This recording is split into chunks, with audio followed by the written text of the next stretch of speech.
V Bangladešu pa smo si ogledali tudi lokacijo, na kateri je Velika Britanija izvedla določene ukrepe za adaptacijo na spremenjene vremenske razmere v tej državi.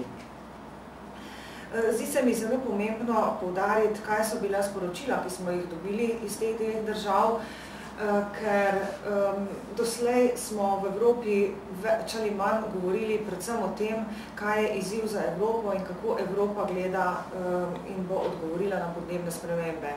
Ukvarjali smo se recimo z energetiko, pozabljali pa na druge potrebe, ki jih človeštvo ima, če hoče preživeti. No, in na to so nas opozorili tako v Indiji kot tudi v Bangladešu. V obeh dveh državah so dejali, da je njihovo prebivalstvo revno, da živi v slabih pogojih, da je treba se pri njih najprej spopasti z revščino, so pa dejali, da seveda so vse pripravljeni spopasti z revščino, z trajnostnim razvojem.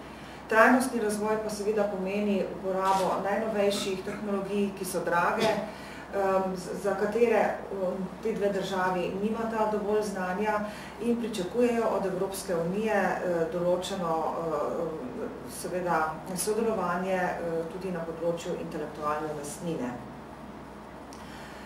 Obe dve državi pravita, da podpirata nadaljevanje pogajanj v okviru Združenih narodov in podpirata pristop, kot je bil definiran na Baliju. To pomeni, da podpirata to frazo, ki je bila večkrat izražena v angleščini, common but differentiated responsibility, se pravi, da so podnebne spremembe skupna odgovornost, vendar se bomo na nje odgovorili pač na različen način, glede na to, katere so značilnosti in potrebe posameznih držav.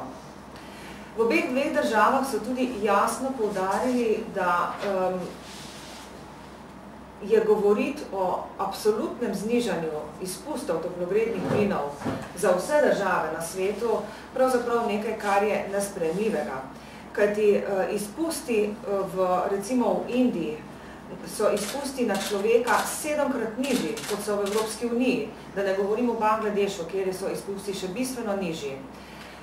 Opozorili so nas, v Indiji imajo prav politiko, kjer pravijo, da oni nikakor ne bodo presegli izpustov na prebivalca njihove države, ki bi bili višji od izpustov na prebivalca v zahodnih družbah.